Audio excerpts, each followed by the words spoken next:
여러분 안녕하십니까. 사진통장 26회를 진행하겠습니다. 26회야? 오늘 26회야. 송보입니다. 예, 보드입니다. 일주일 동안 잘들 지내셨습니까? 매일 똑같은 멘트를 날려서 지루하지만 그래도 일주일에 한 번인데 뭐. 그렇지. 오늘도 여지없이 월요일은 돌아오고 우리는 월요일날 모든 스케줄이 있더라도 이 시간만큼은 사수하려고 최선의 노력을 다하고 있습니다. 오늘도 일로 충무로 나갔다가 불이 나게 달려왔습니다. 오는데 또 비가 주룩주룩 내려갔고 대현님 한바탕 반갑습니다. 비 쫄딱 맞을 뻔 했습니다. 포디 오늘 일상은 어땠어? 일상? 응.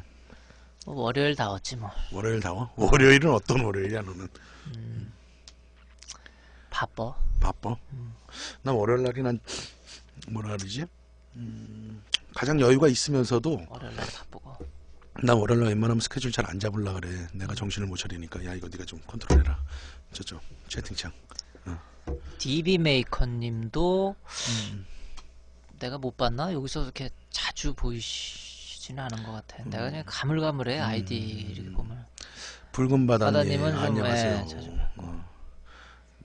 요번에 붉은 바다님 500ml 사셨던데 렌즈? 우리 카페에 올려주는데 네가 한 수 뭐 그래? 얘기해줬다며. 붉은 바다님이 가면서 저번에 그때 만나뵌 우리- 분이지? 저기 갔을 때. 저기서? 어. 음. 너가 500ml 뭐 찍고 그래서 아. 뭐 원포인트 레슨을 했다고. 아. 그 500ml 사셔갖고 찍어갖고 서울대공원인가 어디 찍은 거 우리 카페 사진 아, 올려주셨던데. 그러셨어요? 500ml 열심히 사용하십시오. 또 누가 3월 사진 출살 때 참석했었습니다. 저 아이디가 어떻게 되시냐? DB 메이커. 우리 카페 아이디가 어떻게 되십니까? 그걸 가르쳐 주셔야 제가 알죠. 3월 사진 출사 때. 영감이라고 쓰고 뽐뿌라고 있습니다. 작품 활동에 영감을 얻으려고요. 굿. 아, 굿. 아이고야. 자, 그럼 오늘도 사진 용어 이해와 특성 2편 해갖고 좀 나가보겠습니다. 저번 주의 마지막이 뭐 콘트라스트 샤프니스 해상력 해상력. 정도를 간단하게 말씀을 드리진 않았고 음, 좀 이렇게 나중에 이제 용어 구사 문제들 그런 것들로 이제 정리를 좀 해드렸고, 포디가 말한 대로 먼저 결론을 내고 그 다음에 서론을 얘기해라. 그렇게 하는 게 좋을 것 같다. 그래서 뭐 그렇게 하기로 했습니다. 근데 그게 잘 될지는 모르겠어. 나도 뇌 구조가 뭐 너무 단순한 놈이라서 복잡하게 안 살려고 하는데 항상 습관적인 그런 게 있기 때문에. 자, 그래서 오늘은 아니 서론까진 괜찮아. 서론, 중론, 결론 하지 말고 서론, 결론. 서론, 결론을 해. 그다음에 그다음에 중론, 이제 중론. 중론을 가. 알았어. 어. 스낵 카메라님, 오래간만에 뵙습니다. 몇 달 만에 들어오네요. 스낵 카메라님, 예, 반갑습니다. 페이지 원 사용하시는 분이시군요. 이제 누군지 알 것 같습니다. 네네. 이거 좋은 카메라인데, 페이지 원. 비싸기도 비싸죠. 화질도 극강의 화질을 보여주는 카메라고. 어디 거야? 페이지 원. 그 브랜드야 그거? 난 저 잘 못 들어봤다. 예전에 이제 디카, 대형 카메라나 이쪽에 뒤에 디지털백 전용으로 만들던 회사지. 거기서 이제 중형식으로 카메라를 만들었는데, 이제 일본 카메라 이제 브랜드 말씀드리기가 그렇고, 페이지 원이라고 이제 달아갖고, 지네 브랜드로. 그럼 이제 저건 중형에 지금 OEM이지. 쓰시는 거야? 중형이지. 근데 뭐 정확하게 645의 판형은 나오진 않고, 35mm보다 크고, 커. 645보다 좀 작고, 이렇게 보면 맞을 것 같아. 자, 그래갖고, 그렇구나. 오늘은 뭘 할까 하면은 몇 가지 저번에 하던 거를 계속 보면은, 샤프니스 다음에 ISO가 있네, ISO. 여러분들 ISO가 뭔지는 아시죠? 이건 뭐 계속 우리가 설명했던 거니까. ISO는 인터내셔널 스탠다드 어거니제이션, 네, 약자 국제 표준 규격. 이거는 뭐 꼭 카메라 쪽에서만 쓰는 용어는 아니고 국제 규격을 쓸 때는 보통 ISO라고 쓰긴 하는데, 필름에서는 이제 굳이 우리나라 말로 한다면 감도가 되겠지. 자, 그래서 네가 말한 대로 결론부터 얘기할게. 감도가 뭐냐? 필름이나 이미지 센서가 빛에 대해서 느끼는 정도, 예민한 정도를 일단 감도라 그런다. 자, 그 다음에 이제 서론이 들어가야 되겠지. 결론부터 말해버렸네. 결론 얘기했잖아. 그러니까 결론부터 얘기하고 하라 했으니까. 필름이나 이미지 센서가 빛에 대해서 얼마만큼 예민하게 느끼냐 하는 정도. 정도. 자, 그 다음에 ISO는 이제 서론으로 들어가면 분류를 배수 단위로 한다. 2배 단위로. 표준 감도가 100, 200, 400, 800, 1600, 3200씩으로 올라간다. 그렇지. 2배씩. 자, 그렇다면 요즘에 디지털에 와서의 표준 감도는 몇으로 보느냐? 200 정도로 보면 맞다. 200 정도가 표준 감도다. 필름은 100이었는데 100이 높아졌네. 그래서 100이나 200이나 뭐 저기 노이즈나 필름 이제 ISO 쪽 감도 쪽에서는 노이즈라는 용어를 쓰는데 오늘은 이제 중점적으로 중론으로 들어가면 이제 노이즈 얘기를 좀 해드릴 거고. 자, 그렇다면은 감도라는 건 무엇이냐? 아까 말했듯이 빛에 대해서 느끼는 정도다. 자, 그렇다면 잠시만요. 죄송합니다. 왜? 왜? 아니요. 소리가 저 불이 안 나오는 줄 알았더니 제가 못 봤어요. 죄송합니다. 잘 돼. 마이크? 잘 돼. 그래서 그렇게 느끼는 건데 우리가 감도가 요즘에 이제 이미지 센서가 발달하면서 극강의 감도 12800, 뭐 25600, 뭐 이런 식으로까지도 나오는데 예를 들어서 감도가 100일 때 뭐 노출이 250분의 1초에 10일이다. 라고 설명을 하기보다는 좀 더 현실에 맞게 설명을 해보자. 30분의 1초에 1.4까지 다 열었는데도 날씨가 어두워서 30분의 1초에 1.4가 나왔어. 흔들릴 가능성이 있다는 얘기지. 그렇게 되면은 감도를 200으로 올리면 60분의 1초에 1.4로 쓸 수가 있다는 얘기지. 400으로 올리면은 125분의 1초에 1.4로 쓸 수 있지. 그렇게 감도는 올리면 올릴수록 더 빠른 셔터 스피드나 조리개를 확보할 수가 있다. 셔터 스피드를 확보할 수가 있다. 그래서 그렇다면 이 감도를 올려주는 것이 다 좋은 거냐 라고 셔터 스피드를 확보를 하는 상황에서는 좋을 수가 있지. 그런데 그거에 대해서 단점도 있지. 예전에 필름으로 따지면은 우린 필름 때는 감도를 조절할 수가 없었어. 100짜리 필름, 400짜리 필름, 800짜리 필름 이런 식으로 아예 필름을 갈기 전에는 안 됐는데 지금은 쓰다가 안 될 것 같으면 800에 올려서도 되고 뭐 3200에 놓고 써도 된다라는 거지. 자, 그런데 이제 중론으로 들어갈겠어. 서론 끝났으니까. 중론으로 들어가면 이렇게 되는 거야. 무슨 얘기냐? 필름 시절 때는 100짜리보다는 400짜리가 입상성이라 그래. 입상성. 입자의 크기. 그 이제 그렇게 되면은 입상성이 굵어지지. 입자가 굵어진다는 거야. 거친 느낌을 주는 거지. 800으로 가면은 그보다 더 거친 느낌. 자, 그게 요즘에 디지털 시대에 와서는 노이즈라는 개념으로 이제 쓰는 거야. 근데 노이즈는 일단은 입상성이 굵다 아니면은 좀 적다.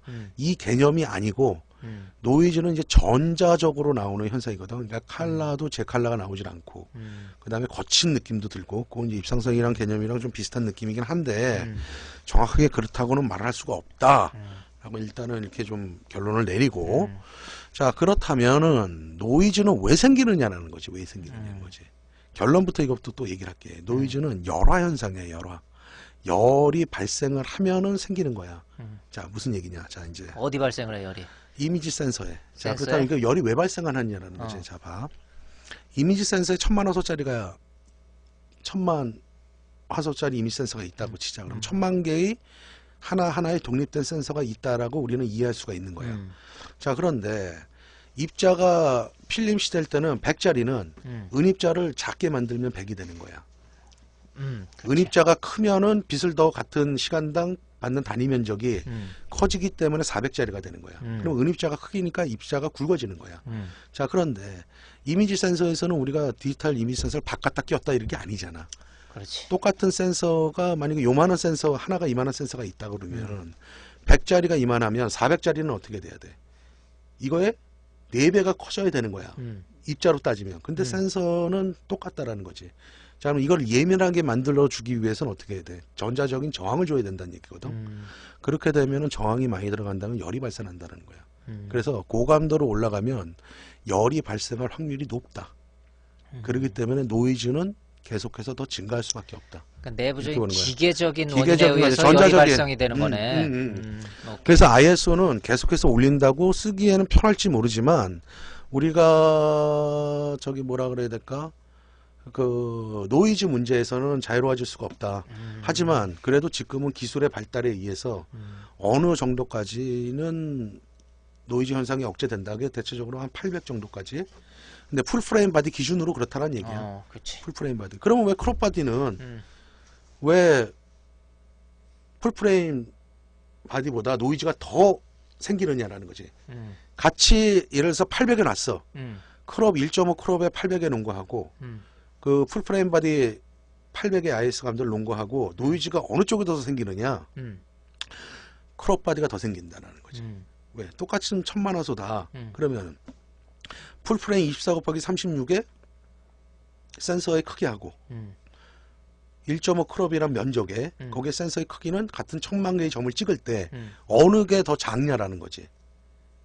크롭이 작겠지. 그러면 다시 전자적인 저항을 줘갖고 빛을 같은 개념으로 받아들여야 된다는 거지. 그러면은 저항이 풀프레임보다 더 많이 들어간다는 얘기야. 그렇기 때문에 크롭 바디들이 열화 현상이 더 많이 날 거고 같은 조건일 때 같은 화소일 때 조건이 나올 거고 그래서 어떻게 된다? 노이즈 현상은 더 증가할 수밖에 없다. 그래서 풀프레임 바디가 비싸긴 하지만 여러 가지 면에서 굉장히 더 좋다. 그렇게 보면 되고 붉은바다님이 네 저도 풀프레임 바디를 기준으로 800까지는 쓸만하다. 제가 써보니까 800까지는 마음 편하게 쓰셔도 될 것 같아요. 네, 상화님 반갑습니다. 저는 처음 뵀는데요. 상화님은 네, 어디 있어? 저기 위에. 뭐 하여간 그런 식으로 우리가 해갖고 그 다음에 감도를 계속 높이는 거 이제 열화 현상 때문에 노이즈 문제가 있다 그랬잖아. 그러면 어떻게 찍느냐 사람들이 어두운데 뭘 어떻게 찍어? 삼각대 써야지. 저기 보니까 소니 ISO가 40만 9,600까지 나왔다네. 후지사님이 소니 ISO가 40만 9,600까지 나왔대. 내가 그걸 안 봐서 저기 얘기를 하는 게 아니라 그냥 좀 어이가 없어서. 아니 나 지금 공을 하나 덜 4만 9천도 아니고 40만 9,600이면 뭐야 부엉이야? 뭐 가능한 얘기들인데 시꺼먼데 다 보는 거야 그냥. 앞으로 이제 기술의 발전은 계속 있을 거란 말이야. 자 이제 그런데 이제 여기서 좀 더 프로페셔널적으로 들어가게 되면 저거를 정말 입상성이나 이런 부분 필름으로 따졌을 때 저거를 정말 깨끗하게 없앨 수 있는 거냐 노이즈를 아니면은 문제가 있겠지. 아니면은 좀 눌러갖고 없어 보이게 할 거냐 라는 거는 좀 프로페셔널적인 문제인데 메커니즘적으로 그거는 좀 예민한 부분이 있어 기술적으로. 그래서 어쨌거나 나는 이제 40만 얼마라는 거 봤을 때 좀 그렇다. 우주도 알파고 센서 저거 뭐지? 알파고냐 이거지. 놀랍다 이거지. 그래갖고 하여간에 그렇다. 그래서 ISO는 우리가 정리를 하면 계속해서 늘리는 것보다면 가능하면 표준감도 200, 400, 풀프레임 같은 경우 800까지 한계라고 보고 써주면 될 것 같고 그 다음에 그거보다 더 높을 때는 우리 철저하게 기본으로 돌아가자. 삼각대를 쓰자. 그렇게 보는 것이 어떨까? 이렇게 정리를 한번 해보고 싶어. 저번에 어떤 애가 그런 말을 했다. 알파고가 어디예요? 거기는 입학을 어떻게 하나요? 인터넷에 보니까 누가 이렇게 써놨어. 알파고. 그때 고등학교인 줄 알았나 봐. 그게 저게 아니야? 저거 바둑 그거잖아. 이번에 저 이세도라고 컴퓨터. 자, 그 다음에 우리가 또 이제 흔히 듣는 얘기 중에 비네팅이라는 용어가 있지, 비네팅. 비네팅. 근데 우리가 이제 같은 용어로서 착각하고 있는 것들이 주변부 광량 부족 현상이라고는 좀 구분이 돼야 되지 않느냐. 이거를 좀, 이거는 이제 우리가 또 원근감, 퍼스펙티브라는 개념하고 왜곡 수차하고 구분을 해줬듯이 비네팅하고 주변부 광량 부족 현상하고는 조금 차이를 두고 우리가 이해를 해야 될 부분이다. 자, 비네팅이라는 것은 뭐냐면 일단 사전적인 용어로 정리를 하면은 후드가 긴 거라든가 아니면 사진을 찍을 때 렌즈 앞에 손가락이 들어가 갖고 주변부가 완전히 빛이 전혀 들어가지 않아서 잘리는 현상. 그거를 우리는 비네팅이라는 용어를 사용해. 그거의 반면에 주변부 광량 부족 현상이라는 건 뭐냐면 초광각 렌즈 쪽일수록 그 다음에 좀 렌즈가 성능이 좀 떨어질수록 주변부 광량 부족 현상이 벌어지는 거야. 중심에 같은 노출로 찍었는데 중심의 밝기는 정상적으로 나오는데 주변 코나 부분으로 갈수록 어두워지는 거지. 나 옛날에 그 똥렌즈 한번 썼었잖아. 그런 거. 244고 어. 토끼나 씨. 그거 그러니까 그런 부분들이고 그다음에 이제 주변부 광량 부족 현상이 어디에서 극대화되냐면 대형 카메라용 렌즈들. 그래서 광각 47mm 쪽 대형 카메라에서 47mm면 굉장히 슈퍼 광각의 필름이 크기 때문에 47mm들, 65mm들 또 요런 렌즈들은 그래서 어떤 필터들이 있냐면 센터 필터라는 것이 있어. 센터 필터. 그러니까 주변부 광량 부족 현상이 심하니까 보통 한 2스텝 정도 또는 2스텝 반 3스텝까지도 벌어지거든. 그래서 센터 필터 가운데는 거꾸로 그 필터는 회색으로 돼 있어. 옅은 농도의 회색으로 돼 있고 주변에는 없지. 그러면 그걸 반대로 생각을 해봐. 맞춰주려고 그러는 거야? 맞춰주려고. 그래서 센터 필터를 필수적으로 꽂고 써야 된다. 왜냐하면 우리가 지금 필름 시대에 대형 카메라들 쓰시는 분들이 꽤 있어. 그래서 그런 부분들을 모르고 쓰셔갖고 막 주변부가 그냥 하늘이 파란 게 아니라 새파래 새파래. 그러니까 보기 안 좋지. 그런데 그런 것들이 뭐 슈나이더든 뭐 후지논이든 걔네 센터 필터가 보통 렌즈 하나 값이야. 40~50만원씩 해. 40~50만원. 그래서 그런 것들을 꼭 써줘야 된다. 그래서 우리가 흔히들 뭐 주변부 광량 부족 현상도 비네팅, 비네팅도 비네팅 이게 아니라 비네팅은 진짜 물리적으로 완전히 가려져 갖고 까맣게 떨어지는 현상을 우리는 비네팅이라고 그런다. 35mm 렌즈에 50mm 렌즈용 후드를 꼈다. 그러면은 뭐 그 그러면 나오겠지. 주변부가 잘리는 거지. 응. 그거를 우리는 비네팅이라는 용어를 쓴다. 그 다음에 렌즈가 초광각이라든가 그래갖고 줌 초광각 줌이라든가 아니면은 좀 더 쉽게 해서 똥렌즈라든가 그럴수록 주변부 광량 부족 현상이 나오는데 그거는 비네팅이라고 용어 정리를 하지 않고 그건 굉장히 자연스러운 어느 정도 현상이고 그 다음에 엄밀히 따지면 어떤 렌즈도 중심부보다는 주변부가 광량 부족 현상이 벌어질 수밖에 없다. 입사각이라든가 포괄각 이런 것들을 정의를 하게 되면 하지만 그건 미세한 차이기 때문에 우리가 못 느끼고 있는 것 뿐이다. 하지만 초광각이나 이런 렌즈일수록 그거는 도드라지게 나타나니까 그런 것들은 우리가 유념해서 써줘야 되고 4호용 렌즈에서는 센터 필터를 필히 걸어갖고 그걸 막아줘야 된다. 그렇게 정리하면 어떨까 생각하는데 이 정도로 마칠까? 코디? 그럼 맞춰. 할 것도 많은데 그 다음에 뭐야? 피사계 심도. 파이트 바란스 피사기심도 뭐부터 할까? 아무거나 해. 아니, 네가 골라? 위에 있는 것부터 해. 피사계 심도. 5자짜리. 피사계 심도. 피사계 심도가 뭐냐? 포디. 이거 눈이 우리 피사계 심도를 1시간 떠들었다 이전에. 피사계 심도. 피사계의 심도.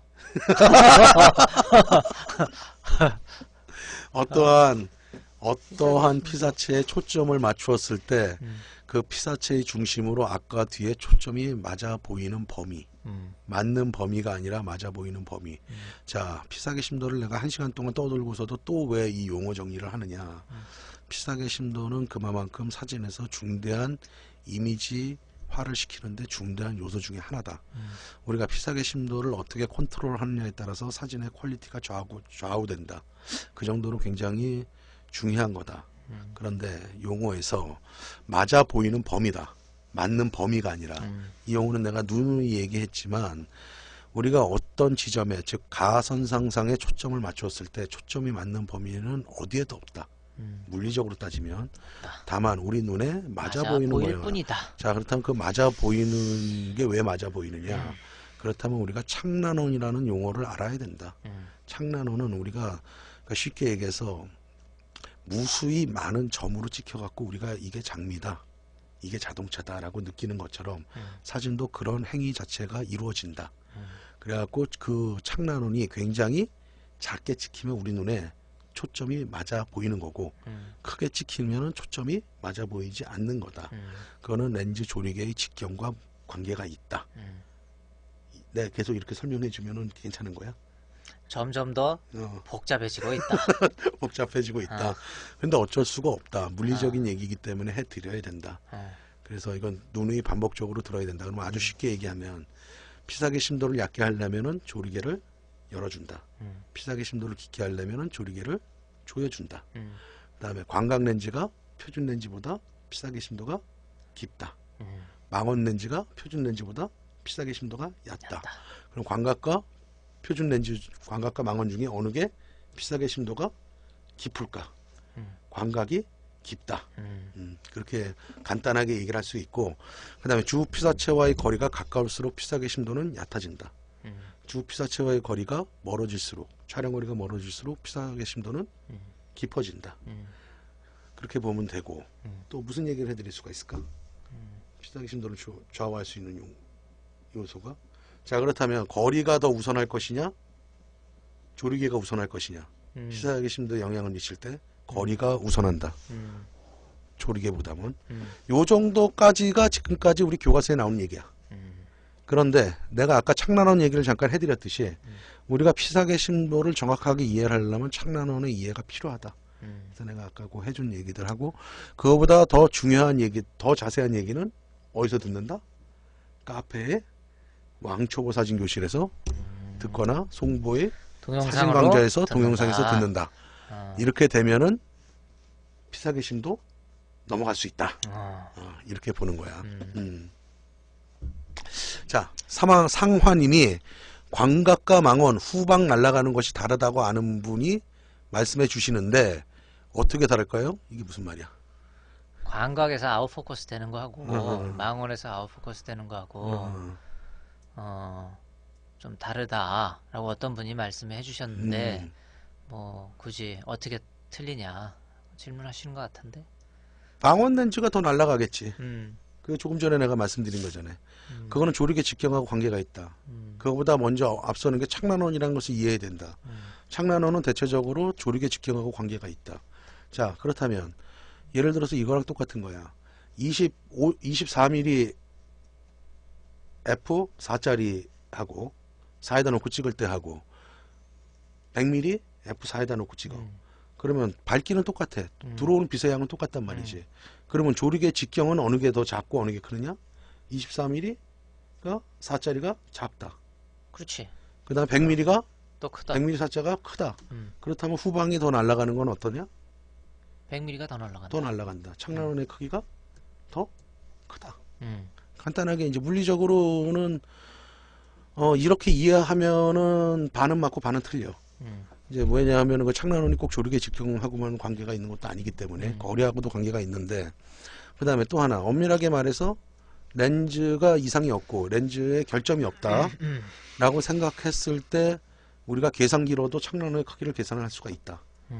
그런 식으로도 하는데 이거는 이제 어려운 부분이지. 뭐 계산기까지 또 계산을 아니 해. 그러니까 그래서 우리가 렌즈, 내가 이제 무슨 얘기를 하고 싶은 거냐면 그만큼 이거는 철저한 계산 속에서 만들어진 것들이거든. 근데 우리가 이제 알고 있는 것들은 내가 지금까지 말씀드린 대로 이렇게 쓰면 될 거고, 그 다음에 이제 아웃포커싱이 된다 했을 때 또 하나의 중요한 문제들은 뭐냐면 조리개가 몇 개의 날을 갖고 있느냐. 그리고 즉 보통 9장 정도의 날을 갖고 있다 그러면 원형 조리개라 그래. 그래서 원형 조리개 같은 경우는 피사계 심도가 원을 이루면서 날아가거든. 피사계 뒤에 그 빗망울이라 그러지, 빗망울. 좀 더 그냥 흔히 좀 더 쓰는 말로는 뽀개라 그러는데, 뽀개가 날아가는 것들이 더 아름답게 날아간다, 원형 조리개일수록. 근데 대체적으로 망원 렌즈들, 즉 포트레이트용 렌즈, 그게 저기 85mm. 반사망원이 아닌데도 원형 비스름으로 하게 날아가나? 아니, 그러니까 뒤에 빗망울이 이렇게 빛이 그 반사망원하고는 틀린 거야. 틀린 효과는 틀리지. 그거하고는 틀린 얘기야. 그거는 달라, 엄밀히 달라는 얘기야. 그러니까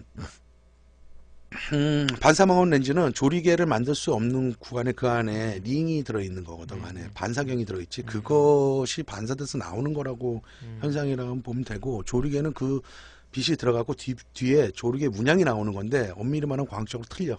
그건 그렇게 이해할 수가 없어. 그렇게 보면 된다. 그래서 아웃포커싱은 그렇게 이해하면 되고, 또 하나 결론적으로 말해갖고 단렌즈들이 대체적으로 줌렌즈보다 아웃포커싱들 날아가는 게 깨끗해. 설계 자체가 그렇게 돼. 그래서 우리가 철저하게 렌즈를 살 때 어떤 설계를 갖고 있느냐, 그것도 좀 볼 필요가 있어. 조리개나. 저 뭐 후지사님 또 긴 질문을. 제 눈만 그렇게 느끼는지는 모르겠는데 같은 조리개로 찍은 사진인데도 니콘이 심도가 더 깊어 보이고 캐논이나 소니는 덜 깊어 보이는데 저만 그런 건지 모르겠습니다. 뭐 아닐 수도 있겠죠. 물리적인 관점에서 보면은 똑같은 풀프레임이다. 음. 라면은 같을 수밖에 없겠지. 음. 그거는 뭐 크게 그게 뭐 그것 때문에 우리가 눈에 물론 미세한 차이는 있겠지 메이커별로. 근데 엄빈하게 말해서 아까 내가 얘기했듯이 계산기로로 계산할 수가 있다. 렌즈의 결점만 없다면 그 정도로 그건 계산돼서 만들어지는 거기 때문에 차이는 없다. 그렇게 보는데 이제 저것들의 차이가 느껴지는 건 뭐냐면 그라데이션 폭이야. 개조폭. 개조가 깊으면 깊을수록 우리가 사진을 볼 때 입체적인 느낌을 받아들이는 거거든. 입체적으로 받아들인다는 건 뭐냐면 깊이가 있다는 얘기지. 그러면 같은 피사기심더라도 이게 좀 더 깊어 보일 수가 있고 좀 더 백이 날아갈 때 얼마만큼 이쁘게 날아가느냐에 따라서 깊이감이 다를 수가 있거든. 근데 이제 이건 물리적으로 볼 때는 같다. 그리고 보고 다만 느낌적으로 그런 이제 개조 표현의 차이, 색감의 차이, 그 다음에 조리개가 어떤 조리개를 채용했냐는 그런 깊이감의 차이 이런 걸로 우리가 느끼는 여러 필이라는 가지 거지. 요인이 있겠죠. 저번에도 말한 것처럼 샤프니스의 약간의 그렇지, 차이, 그렇지. 해상도의 차이, 뭐 해상력을 퀄리티를 좌우하는 거. 콘트라스트의 깊고 낮음의 차이, 뭐 이런 거 다. 아, 참 그리고 음. 저번에 이제 콘트라스트 얘기를 하는데 이제 어떤 분이 나한테 이제 그렇게 이제 오는 거야. 이제 메일을 오는데 그걸 굳이 우리가 좋다 나쁘다 아니면은 뭐 저기 뭐야 강하다 안 강하다 그렇게 구별해서 쓸 필요가 있을까요? 라고 물어봐 갖고 이제 제가 이거 공식적인 석상으로 답변을 드린다면 그게 뭐 우리가 통용되는 용어 자체가 이해를 하는 데는 크게 문제가 되진 않지. 그렇지만 내가 저번 주에도 말씀을 드렸지만 졸지의 콘트라스트가 강한 게 좋은 사람한테는 약하다고 표현을 하고 하면 졸지의 그 렌즈는 나쁜 렌즈가 된다 그랬잖아. 그다음에 또 하나 또 다른 관점에서 보면 우리가 지금 사진 통장이라는 것을 사람들과 소통하고 정확한 요번의 주제의 사진 용어의 이해와 특성이잖아. 그런 것들을 얘기를 한다고 하고 또 공부하는 차원에서 본다면 정확한 용어 구성이 좋다. 내가 볼 때는 그런 관점이야 나는. 그렇죠. 그러니까 그거는 저번 주가 중요한 것 같아요. 렌즈를 볼 때 어떤 렌즈가 그건 좀 예민하네. 이건 콘트라스트가 좋다 나쁘다라는 그 단어를 쓰는 순간 잘못 쓰는 순간 하나는 똥렌즈가 될 수가 나쁜 있잖아. 렌즈는 그 이상한 렌즈가 돼버리는 거 순식간에. 그렇지. 모든 게 이상한 게 돼버리는 거야. 콘트라스트가 강하다 약하다 이렇게 약하다지. 하면은 강한 렌즈의 강함의 특성, 약함은 약한 렌즈의 장점과 그런 또다른 특성이 또 개조폭이 있는 다르다 건데 그랬잖아.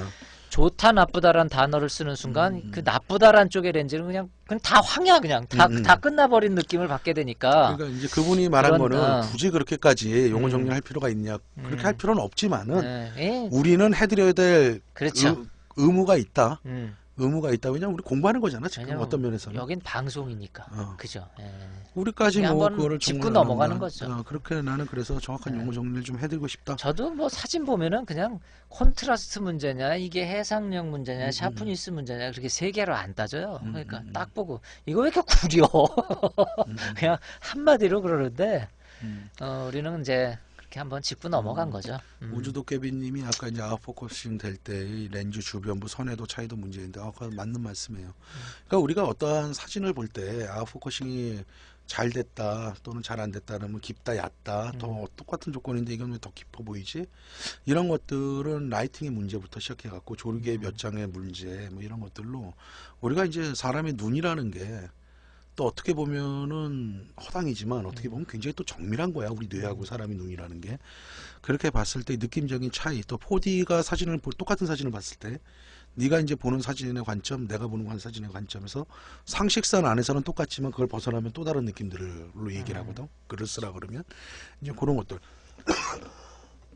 그런 것들로 충분히 이해가 돼야 되지 않을까 그렇게 봅니다. 본다는 너한테 한 얘기고. 저 후지사님 좋은 비유 주셨네. 자동차도 특성이 있듯이 그렇게 생각하면 카메라 렌즈도 다양한 성향으로 볼 수 있는 기준이 될까요? 그렇죠. 그리고 이제 또 하나 이제 이런 것들이야. 뭐 거기서 보면은 대표적인 게 이런 것들이야. 캐논은 색감이 부드럽고 색감이 좋다. 니콘은 좀 칙칙하고 강하다. 이런 것들인데 그게 좋다 나쁘다라고 말할 수 없는 거거든. 그 특성이 다르다. 그치, 특성이 다른 거. 메이커마다 특성이 다른 거야. 그러니까 장단점을 항상 갖고 있는 거지. 그래서 내가 사진을 할 때 어느 카메라 메이커가 좋느냐. 어느 카메라 렌즈가 내 사진을 할 때 그럼. 맞느냐.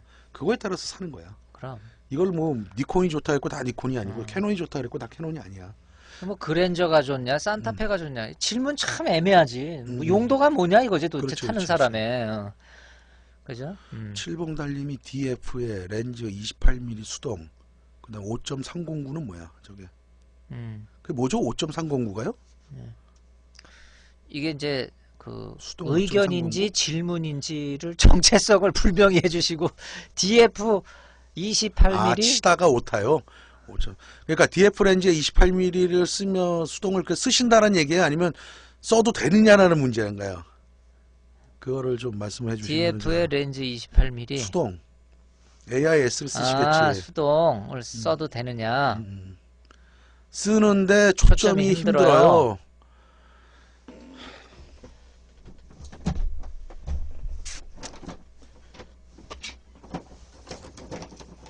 뭐야 또. 아니, 아이, 저게- 오늘 카메라 가져왔어? 초점이 힘들다 그래갖고 내 카메라 보여드리려고. 제 카메라입니다. 라이카 M8 35mm. 음, 여기 오토포커스 없고 자동 기능 아무것도 없어. 그러니까 쉽게 얘기해서 이미지 센서에 필름 들어가는 거에 이미지 센서만 있다. 나머지는 옛날에 라이카 필름하고 똑같다. 디지털이지만. 이렇게 보면은 자 이거 무슨 얘기냐 하면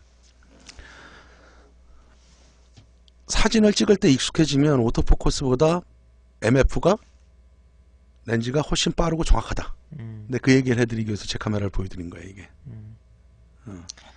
근데 이게 나는 솔직히 저건 좀 힘들어. 안 아니, 그러니까 나쁘다, 그러니까, 그게 아니야. 나는 솔직히, 그러니까 저기에 편하신 분이 있어요. 저거 뭐냐면, 라이카는 스플리트 이미지식이 아니라, 렌즈 거리가 포커싱 방식, 그렇지. 거리가 겹치기는 방식, 거지. 상이 이렇게 겹쳐서, 딱 말끔하게 올 때가 했는데, 스플리트 이미지에 저는 항상 익숙해져 있으니까, 저거는 좀, 그러니까, 못한다, 그게 아니라, 속도가 좀 한 1, 2초 느려, 저거를 하면 저도. 그러니까 자기가 맞는 그게 있으면은, 그 다음에 또 하나 수동도 제가 엄청 빠를 수가 피사계 있죠. 심도를 저번에 방송할 때 한번 얘기해 드렸잖아. 피사계 심도로 조리개를 조이게 되면 일일이 초점을 맞추고 찍을 필요가 없다. 그러니까 적당히 우리가- 거리에도 그냥 81로 찍는 그냥 거예요. 그게 훨씬 빠르다.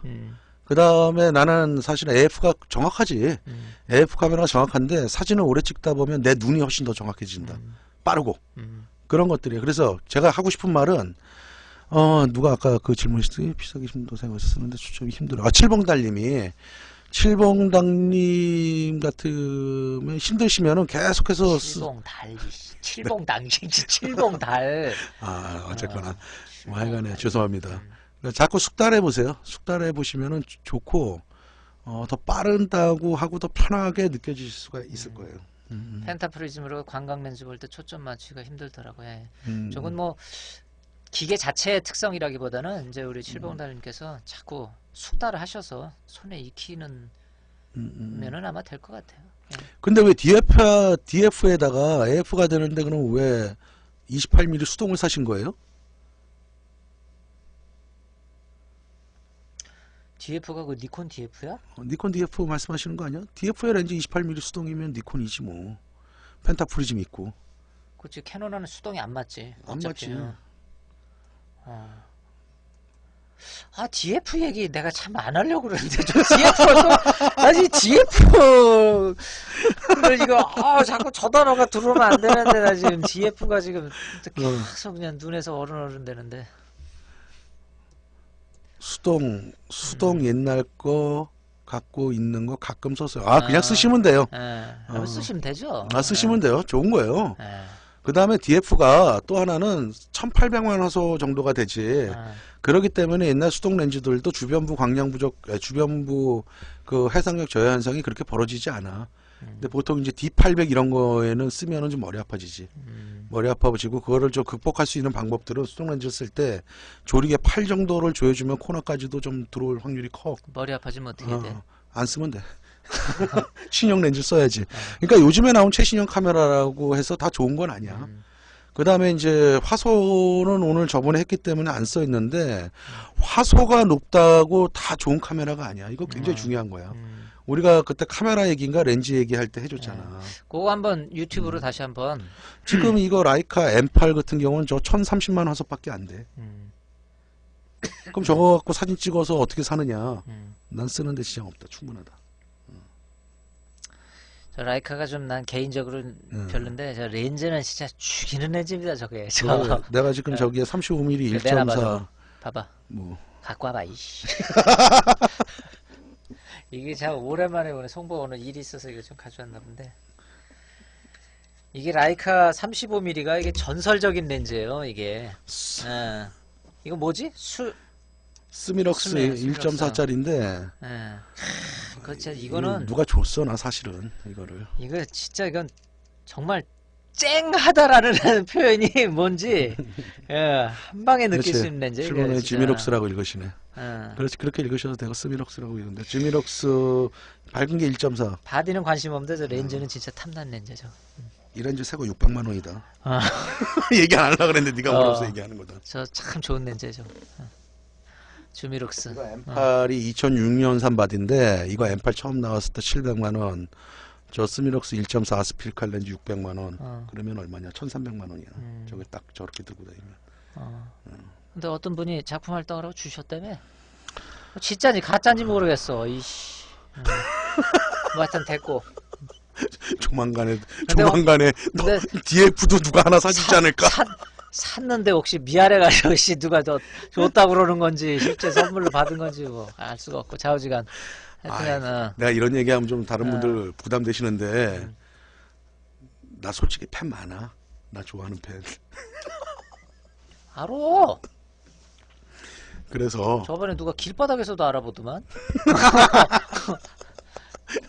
그래서 사진 보시나 봐 이거 유튜브. 그런 것 같아. 그래서 그렇다. 그래서 이걸 뭐 자랑하려고 보여드린 건 아닌데 라이카는 더 불편하다. 많은 연습들이 필요하다. 불편하시다고 하니까 그렇게 하고 하는 거. 자기 손에 익으면 그게 제일 편해져요. 붉은 바다님이 셀프 협찬 아니신가요? 아니에요. 내 거예요, 내 거. 내 거고. 하여간 하여간 그렇습니다. 하여간 팬심에 힘입어서 저도 요즘 그렇다 좀 다음 뭔가. 다음 뭐야? 화이트 밸런스. 화이트 밸런스 넘어가죠. 저 이빨 좀 풀었더니 또 37만이네. 화이트 밸런스. 화이트 밸런스. 라이카 편해요. 그렇죠.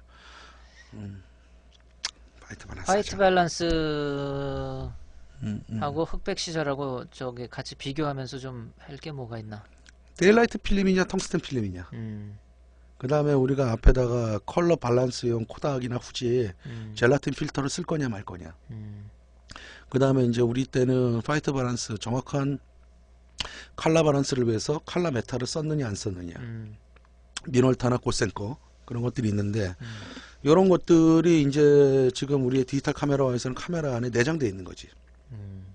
우리가 예전에 데일라이트 판때기 필름이다. 대고 맨날 뭐 그렇지. 맞추고 그랬는데. 데일라이트 필름이다 그러면은 태양광이 맞춰져 있는 필름이지. 5500? 5200에서 5500 네. 켈빈도. 우린 켈빈도라고 쓴다. 그 다음에 뭐 텅스텐이다 텅스텐. 그러면 한 3400 3000, 켈빈도 정도. 등을 뭘 쓰냐에 따라서 그 색깔을 맞춘다. 그래서 한마디로 정의를 하면은 화이트 밸런스는 하얀색을 찍었을 때 하얗게 나오면 되는 거예요. 그 밸런스를 맞춰준다는 거예요. 이거는 원래 화이트 밸런스라는 건 사진 용어가 아니라 비디오 쪽 용어, 영화 쪽 용어에서 먼저 나온 거거든. 왜냐하면 이제 컬러가 정확히 맞아야 되니까. 자, 그래서 이런 거야. 우리가 데일라이트 필름을 꽂고 똥간에서 화장실에 보통 백열등들 옛날에 많이 펴놨잖아. 백열등 밑에서 하얀색 종이를 찍으면 어떻게 찍힌다? 노랗게 찍혀. 누르겠지. 그렇지. 그건 화이트 밸런스가 엄밀히 말해서는 맞는 게 아니야. 보통 백열등이 한 2600에서 800 켈빈도가 나오거든. 자, 켈빈도가 낮을수록 붉은색기가 도는 거야. 태양광을 기준으로. 그 다음에 켈빈도가 높을수록 파란색기가 돌아. 즉 필름으로 예를 들면 데일라이트 필름을 꽂고 텅스텐이라든가 아니면은 백열등 밑에서 사진을 찍게 되면 어떻게 된다? 붉은색기가 도는 거야. 노란색으로 좀 돌다가 붉은색으로 돌아가는 거고. 그렇지. 반대로 텅스텐 필름을 꽂고 태양광에서 찍게 된다. 그럼 파란색으로 인위적인 파란색이 끼는 거지. 그거는 이제 어떠한 표현력에 의해서 그런 표현을 하고 싶을 때는 찍어도 되지만 엄밀하게 말해서 색감적으로 컬러 밸런스적으로 따지면은 잘못된 촬영이라는 얘기지. 자, 그거를 우리는 지금 편하게도 디지털 카메라에서는 딱 맞춰서 한다. 그렇지 조절을 할 수가 있다. 이렇게 보면 얼마나 편한 거냐 이거지.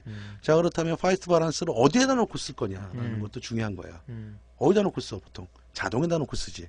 자동이 어느 정도는 맞아.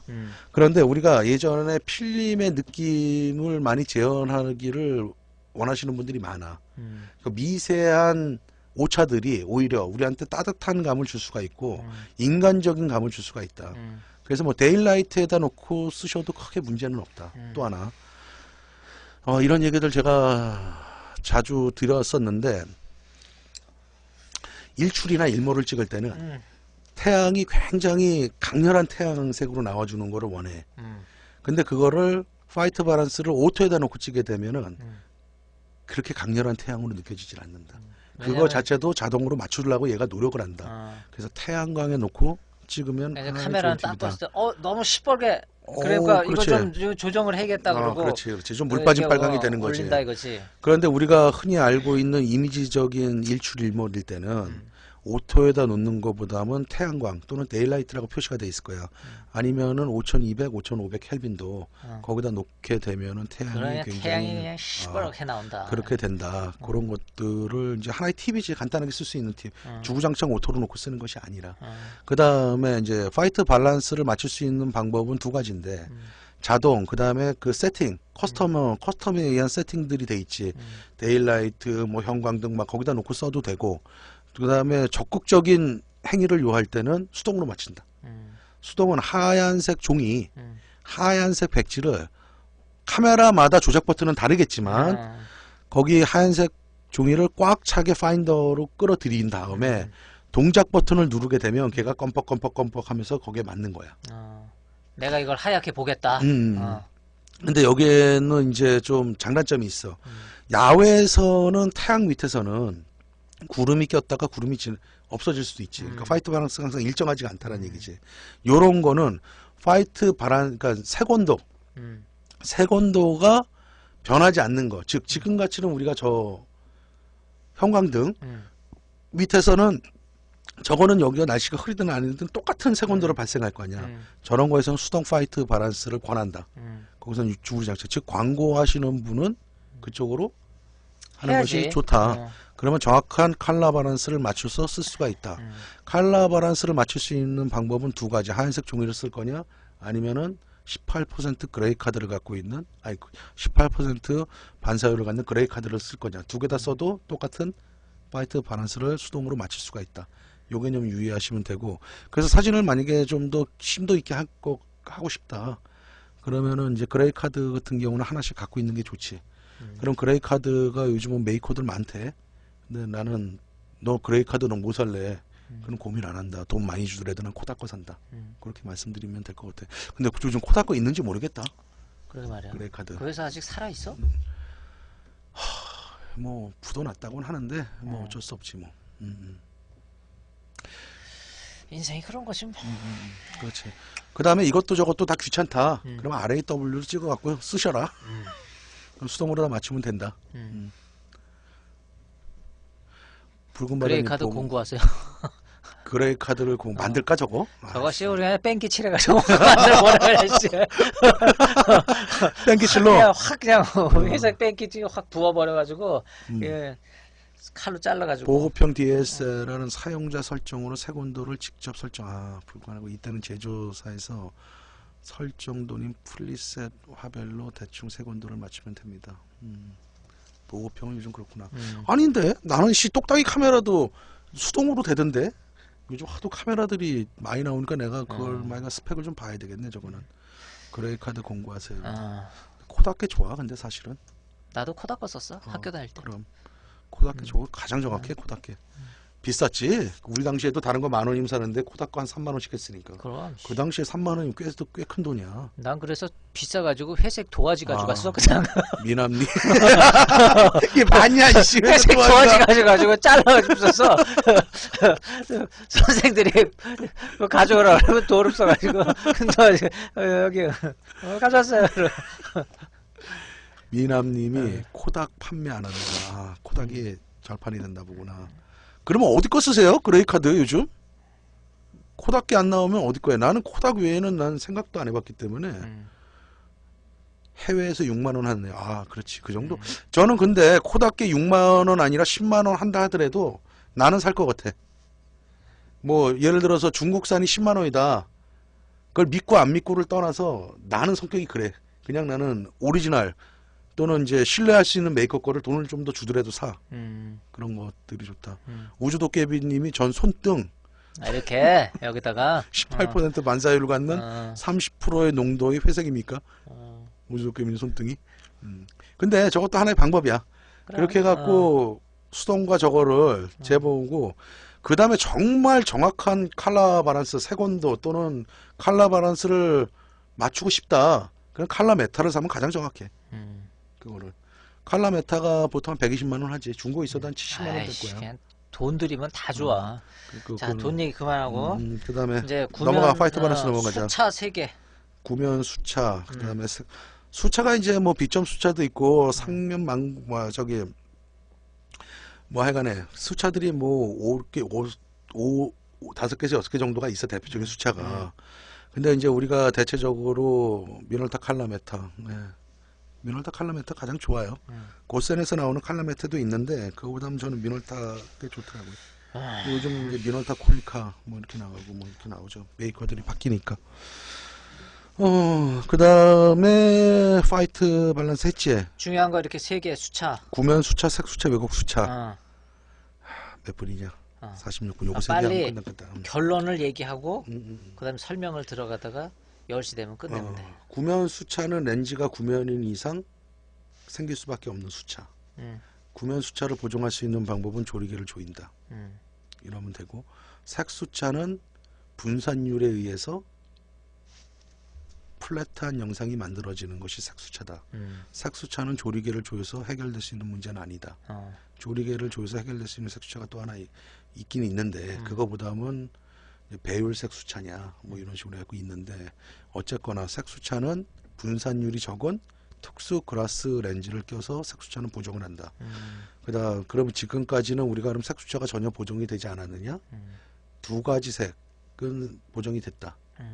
그거는 이제 렌즈를 붙이는 식으로 군을 만들듯이 그거를 우리는 아크로매틱 렌즈라고 그런다. 우리가 지금까지 쓰고 있는 특수 글라스 즉 ED 글라스라든가 뭐 캐논에서 나오는 L렌즈급들 망원의 그런 쪽에서 UD 렌즈라든가 이런 것들은 색수차는 분산율 때문에 생기는 거기 때문에 분산율이 낮은 특수 글라스를 쓴다.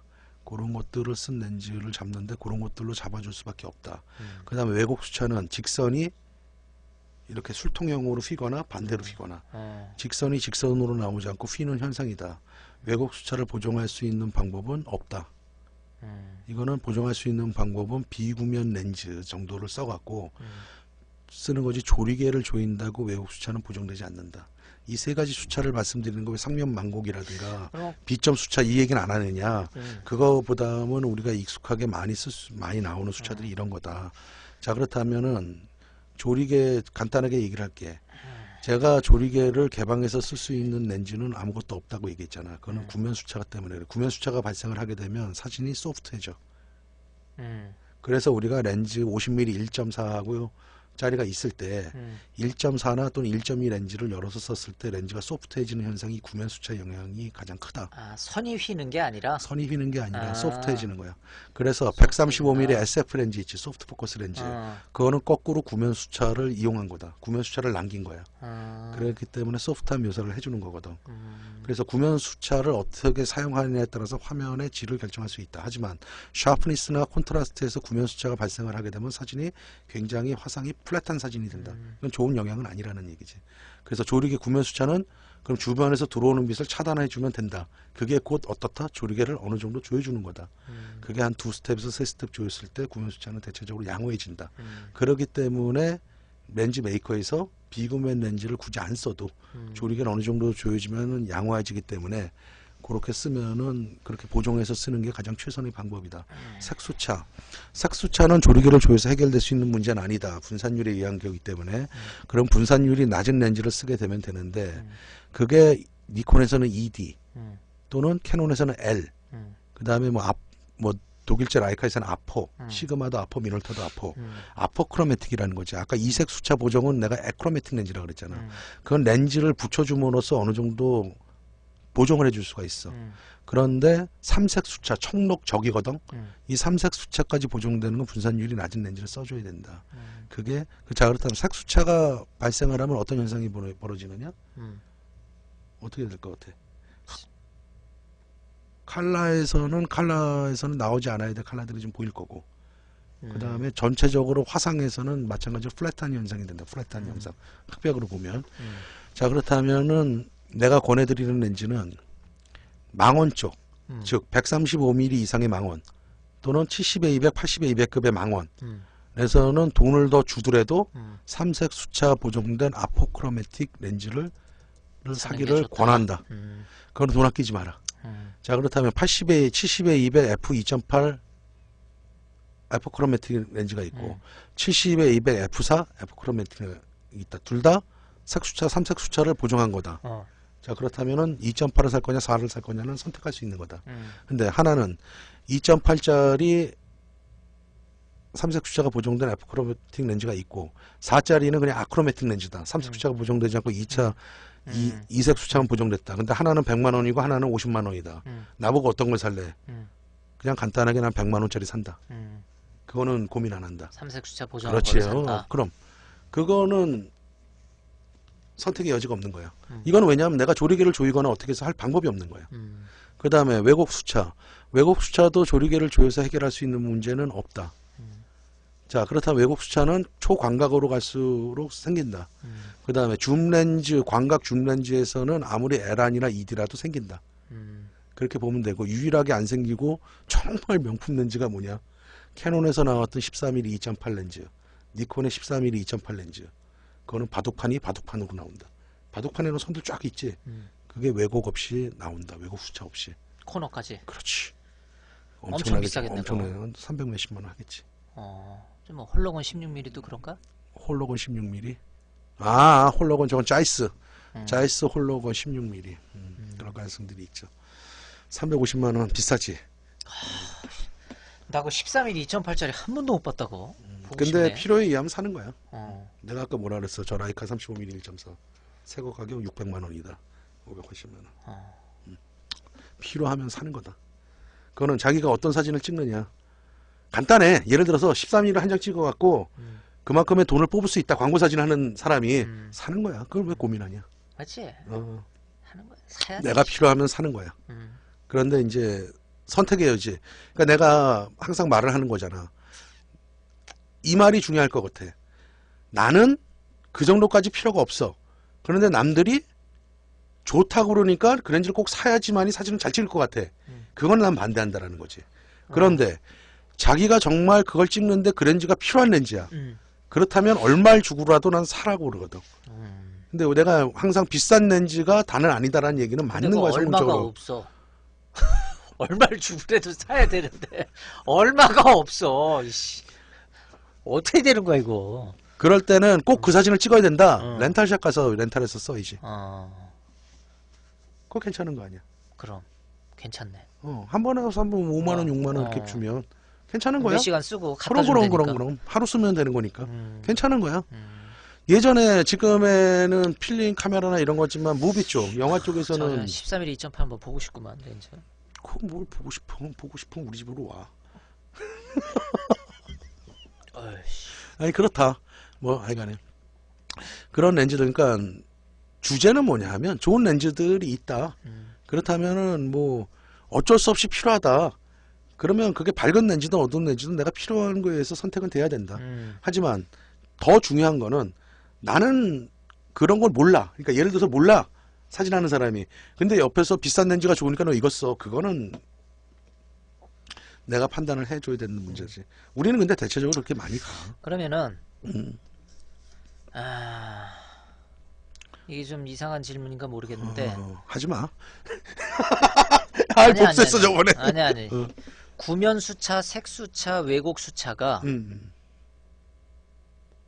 어떻게 질문을 해야 깔끔할까? 내가 다 이렇게 물어볼게. 어떤 렌즈가 있는데 음. 색수차하고 왜곡수차는 잘 보정됐어. 음. 들어봐봐. 음. 근데 구면수차는 안 좋아.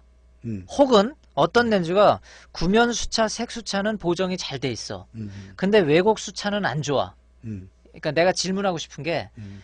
이 수차가 완전히 세 개가 따로 노는 건지 아니면 대개 이렇게 하나가 잘 보정이 되면 세 개가 그만하게 잘 다 보정이 돼 가는 식으로 가는지. 자, 결론부터 얘기를 하면은 음. 구면 수차를 가장 양호하게 보정할 수 있는 방법은 비구면 렌즈를 써주는 거야. 음. 렌즈가 비구면이기 때문에 구면 수차는 존재한다 그랬잖아. 그럼 렌즈가 구면인 것을 비구면화 해주면 되는 거야. 또 하나 왜곡 수차를 양호하게 가장 광학적으로 물리적 광학적인 설계를 할 때 그걸 가장 양호하게 보정할 수 있는 거는 비구면 렌즈를 써주는 거야. 무슨 얘기인지 알지? 자, 색수차하고는 좀 다른 얘기야. 색수차는 배율이 큰 렌즈, 즉 망원 렌즈 쪽에서 생겨. 광각 렌즈 쪽에서는 색수차가 발생할 확률이 적어. 그거는 이제 분산율의 개념을 이해를 해야 되는데 망원 렌즈는 들어오는 중간 지점에서 렌즈를 확대해 주는 개념이거든. 확대를 해서 상을 크게 해주는 개념이야. 거기서는 굴절률도 포함되지만 분산율이 중요한 요소가 되는 거거든.